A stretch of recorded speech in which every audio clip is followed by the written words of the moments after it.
Sandy Song, president of Wolfgang here. I'd like to welcome Doug Zarkin, Chief Brand Officer of NPR Brands, as well as an author of Moving Your Brand Out of the Friend Zone. Thanks for having me. Thanks for coming. First interview in sunglasses, so hopefully it'll be good.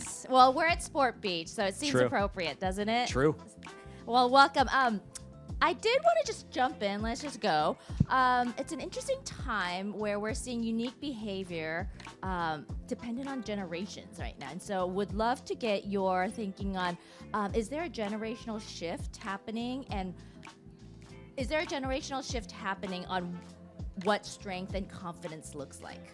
I absolutely think so. I mean, fortunately, the marketing community, brand communities are starting to recognize that there are differences between Gen X, Gen Y, and baby boomers. Absolutely. And while they've always appreciated it from a media perspective, from a needs, a wants, I'm starting to see more brands take note of the aging boomer population and what they need. The Gen X population who are caring for aging boomers, and then Gen Y and Gen Z. So it's definitely not a one-size-fits-all. Absolutely. I think being part of the sandwich generation, I definitely know that my priorities are very different than what a Y or a millennial might look like.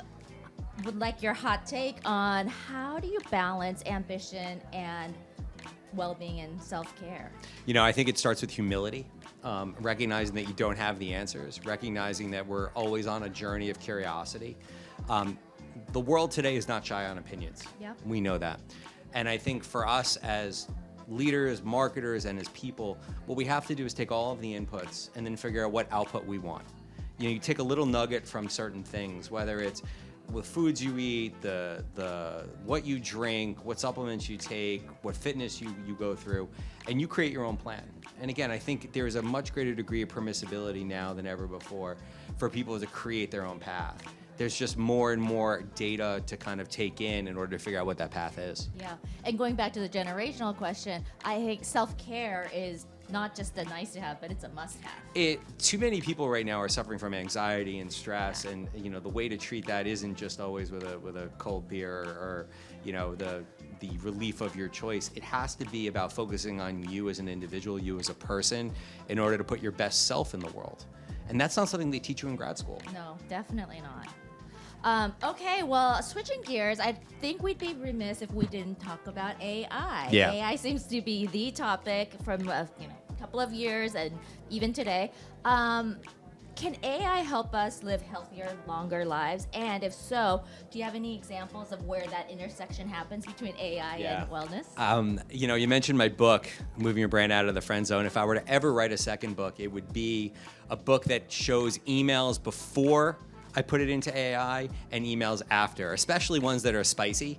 You know, we are emotional beings, and I think what AI allows us to do is to get it out. You know, if we keep it all inside, we're going to explode.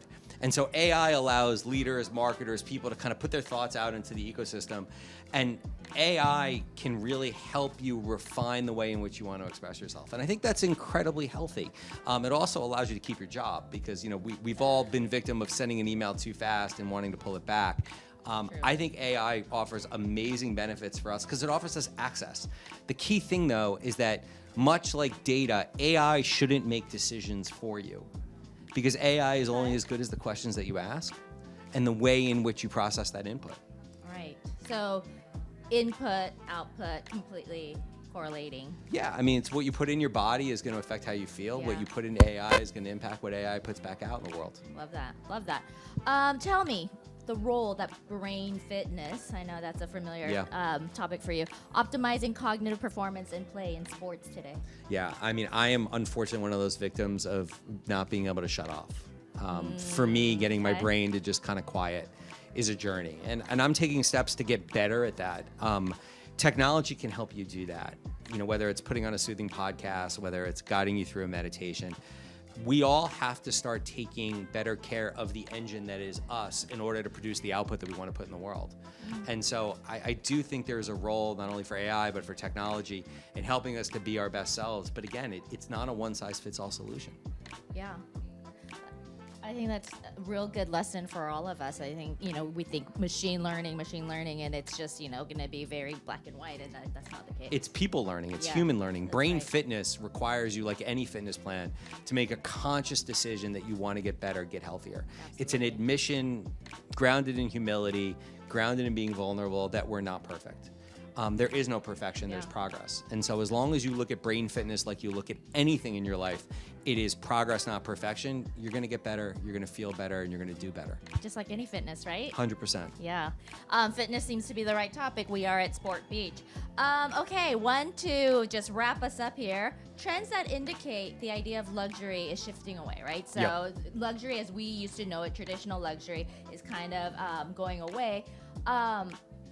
What is wellness to luxury, and do you think wellness is the new luxury commodity? I don't necessarily agree that luxury is going away. I think the definition of what luxury is.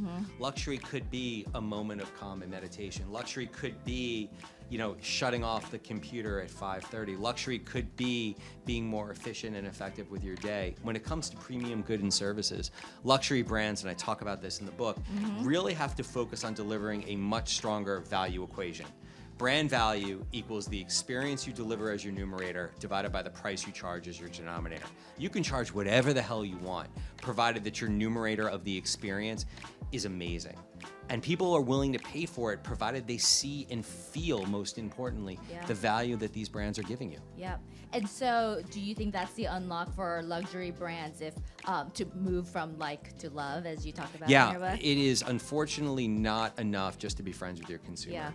Yeah. Consumers have way too many choices and options, and so brands have to go that extra mile to create brand love, to really strengthen the passion and the trust that they form between themselves and their consumers, in order to count on that consumer to come back time after time, drive that sales and revenue goal, and allow you to be the brand that you really want to be.